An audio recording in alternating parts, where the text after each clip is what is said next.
Hoy vas a conocer Santiago de Compostela. Pero en un día, ¿eh? Santiago de Compostela es una ciudad espectacular y conocerla bien te llevaría mínimo 2 días. Con 3 días pasamos a nivel pro. Pero si tienes poco tiempo, esta es tu opción. No solo me limitaré a enseñarte lo más importante de Santiago, sino que lo haré de una forma ordenada, para que no pierdas tiempo, es decir, te mostraré un itinerario para ir al grano. Así que no vamos a empezar ni por la catedral ni por la plaza del Obradoiro. What? Pero antes, si vienes en coche, lo puedes dejar en el parking municipal de Belvís. Hay que entrar al centro de la ciudad y a veces el tráfico es un poco denso, pero aparcarás cerca de todo y es de los aparcamientos más económicos de Compostela. Eso sí, es al aire libre, pero en medio de un bonito parque. Si vienes en tren o autobús, toca caminar, tomar un taxi o el bus urbano 6 que te lleva desde delante de la estación intermodal hasta Virxe da Cerca, muy cerca del inicio de nuestra ruta. Desde el aeropuerto, la línea 6 del bus urbano, un poco lenta, o el taxi. Y ahora sí, sin más dilación, vamos a empezar nuestro recorrido por la capital de Galicia. Primera parada, el Museo do Pobo Galego, situado en el convento de San Domingos de Bonaval, que data del siglo XIV y fue reconstruido en los siglos XVII y XVIII en estilo barroco, muy cerquita de la entrada del Camino francés. Si quieres conocer Galicia, tienes que pasar por este museo, pues es etnográfico. Vas a descubrir toda la cultura gallega, o casi, en un solo lugar y en un bonito edificio. Desde el mundo del mar con la pesca, tipos de embarcaciones, etc., pasando por oficios tradicionales, el campo, la ropa, la arquitectura.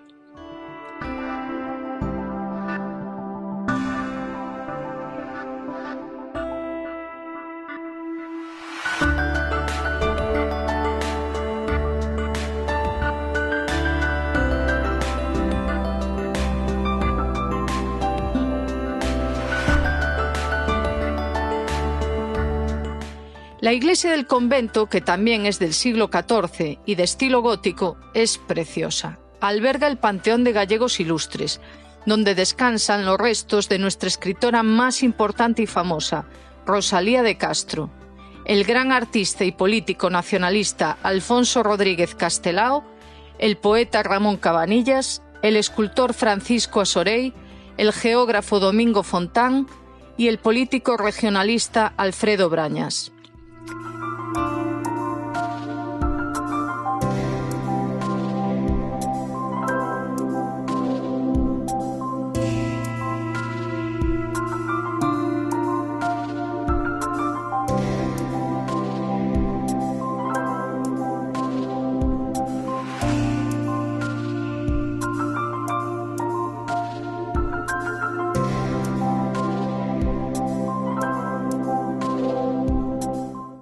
Y si todo esto te ha parecido poco, prepárate, porque en el Museo do Pobo Galego hay algo único en el mundo, una escalera triple helicoidal, diseñada por el arquitecto Domingo de Andrade y construida entre finales del siglo XVII y principios del siglo XVIII.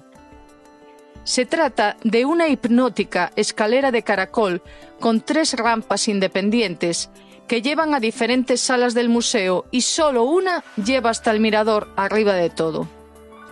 Ya solo por esta escalera vale la pena la visita al museo.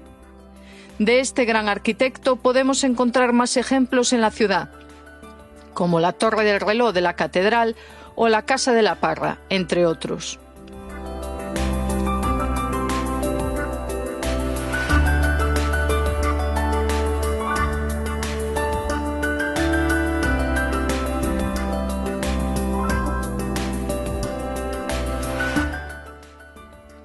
El horario del museo es de 11 a 6 de martes a sábado y los domingos y festivos de 11 a 2, lunes cerrado. La entrada ordinaria cuesta 5 euros y reducida 2 euros para mayores de 65 años y estudiantes mayores de 18 años. Los desempleados no pagan y los domingos es gratis. Para más información dejo su página web en la descripción.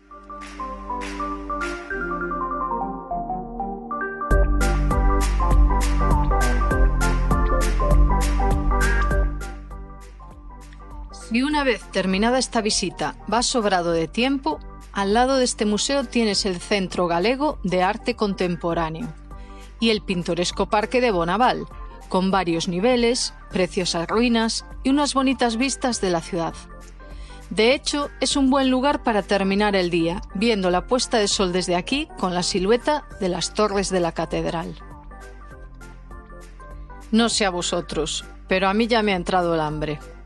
¿Qué tal si buscamos un sitio para comer? Y qué mejor sitio que donde están los productos más frescos de Galicia. La Plaza de Abastos es el segundo lugar más visitado de Santiago después de la catedral, y debe ser por algo. Creo que las imágenes van a hablar por sí solas. Además de una plaza de abastos convencional, en una de las naves puedes encontrar una gran oferta gastronómica donde probar los productos más frescos y con la calidad que solo Galicia puede dar.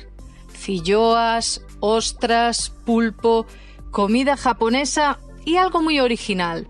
En el puesto de Mariscomanía te cocinan la carne o marisco que compres en el mercado. Dejo enlaces de interés en la descripción. Y después de la parada técnica, ahora sí, vamos a donde todos estabais esperando. Bajamos a la Plaza del Obradoiro. Pero que no cunda el pánico, comentando algunas cosillas. Porque al norte de la catedral, en la Plaza de la Inmaculada, tenemos el segundo monasterio más grande de España, San Martín Pinario, fundado por benedictinos en el siglo X.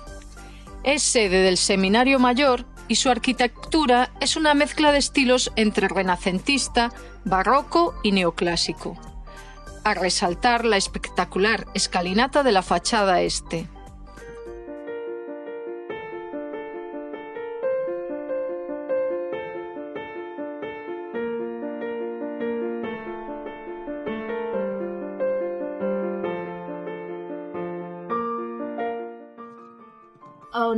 Ahora nos vamos a dirigir hacia la Plaza de la Quintana, a través del extremo izquierdo de la Plaza de la Inmaculada, mientras contemplamos esta fachada de azabacherías o norte de la catedral.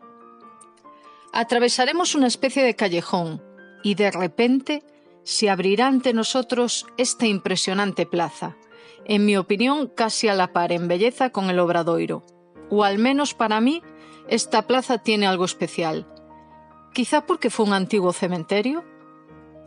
En realidad la parte superior es la Quintana de Vivos y la inferior la Quintana dos Mortos, porque funcionó como cementerio hasta el siglo XVIII. Podemos ver en la cabecera la Casa de la Parra, obra del arquitecto Domingo de Andrade del siglo XVII. Y en el lado izquierdo, bajando, podemos ver el convento de San Paio de Antaltares, del siglo IX, convento de clausura de monjas benedictinas, aunque en sus inicios fueron monjes los que ocuparon el convento para cuidar los restos del apóstol. En el lado opuesto a la Quintana puedes comprar dulces a las monjas, tienen bastante fama. La iglesia del convento tiene planta de cruz griega, y a través de ella se accede al Museo de Arte Sacro, donde se conserva el altar original que acompañaba al sarcófago apostólico. Mencionar también que en el centro de la fachada una lápida recuerda al Batallón Literario, un grupo de universitarios compostelanos que defendieron Galicia de las tropas napoleónicas. Y respecto a la catedral, aquí se encuentra la Puerta Santa, que solo se abre en Año Santo y al entrar por aquí junto con la confesión y la comunión se consigue la absolución plenaria. Si seguimos rodeando la catedral, llegamos a la Plaza de Platerías, fachada sur del edificio y la más medieval de todas, coronada por la gran Torre del Reloj. La fachada fue dañada numerosas veces entre los siglos XII y XIV, debido a varias revueltas. Así, tuvo que ser reconstruida y se observan diferentes tonos de piedra y cierto desorden.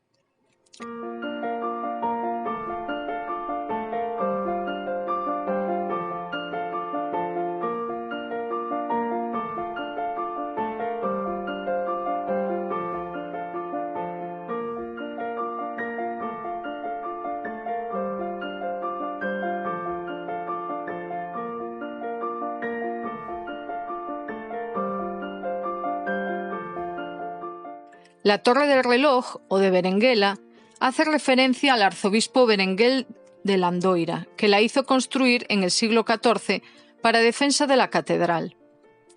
En 1680, el arquitecto Domingo de Andrade la hizo más alta y más bonita, decorándola profusamente al estilo barroco.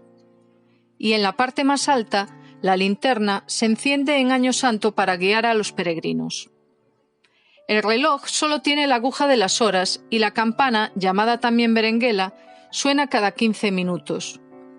La plaza recibe el nombre en referencia a los plateros que trabajaban este metal en la Edad Media, y aún hoy sigue habiendo joyerías que lo venden.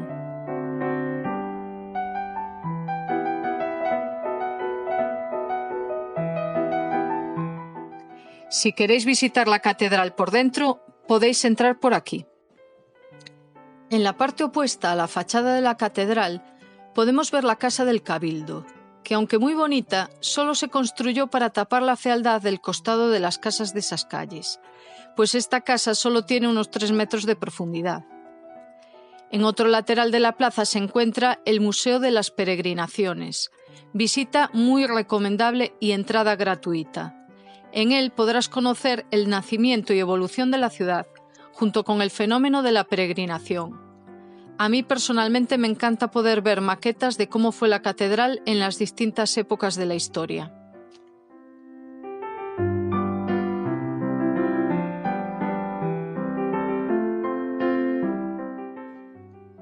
Y por fin, seguimos rodeando la catedral para entrar en la Plaza del Obradoiro.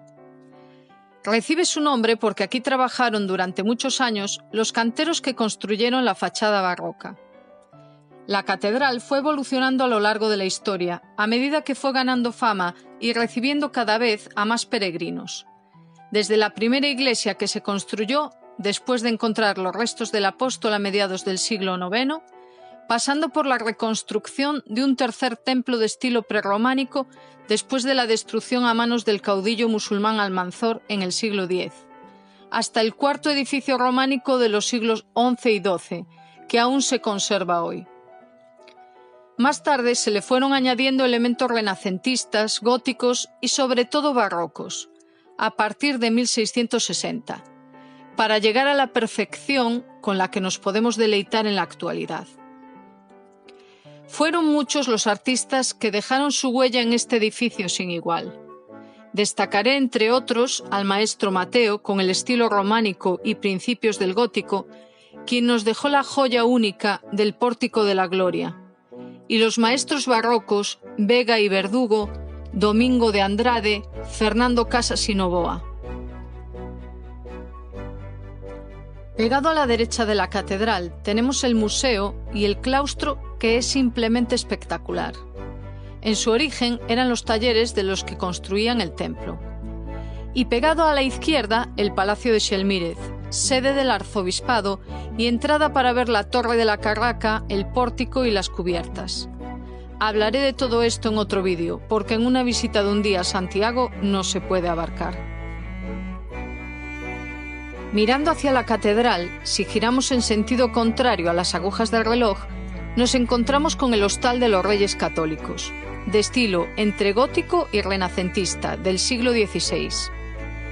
Actualmente es parador nacional, pero fue antiguo hospital de peregrinos. Se puede visitar por 3 euros, los lunes gratis.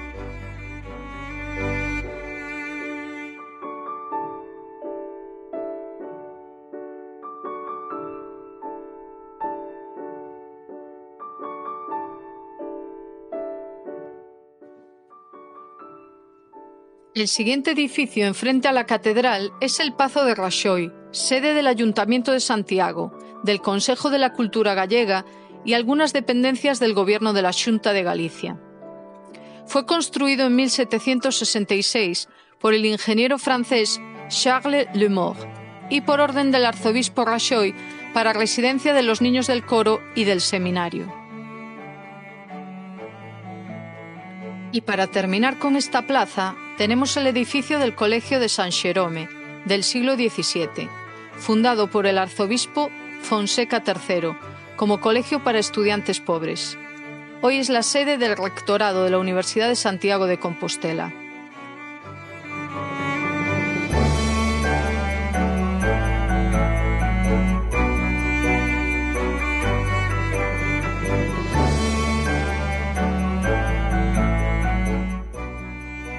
Después de rodear toda la catedral, quedaría conocer las calles más importantes del casco viejo.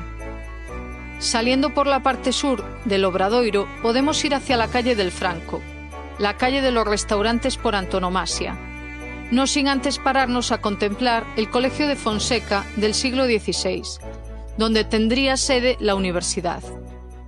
Es de estilo renacentista, alberga la Biblioteca General de la Universidad y puedes entrar a echar un vistazo a su claustro, además de exposiciones temporales en su capilla gótica y salón artesonado, todo de forma gratuita.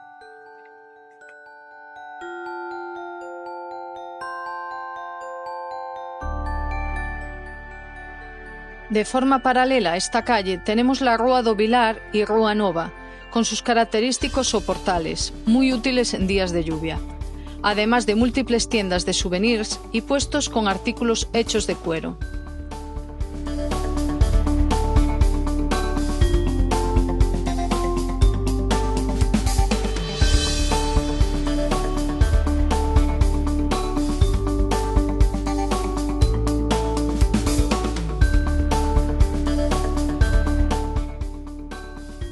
Y para terminar el recorrido, un paseo por el parque más céntrico de Santiago, el de la Alameda, donde encontrarás esculturas de personajes importantes ligados a la ciudad, como Valle Inclán o García Lorca, además de una gran variedad de especies arbóreas con formas caprichosas, y el gran eucalipto desde donde sacarte una foto con la catedral de fondo.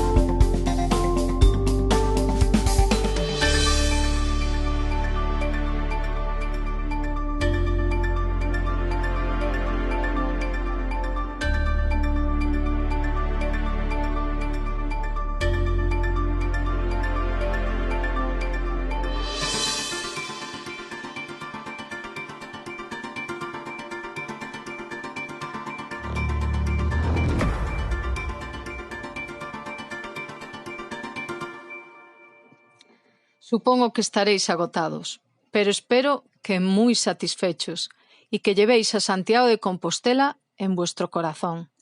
Hasta pronto.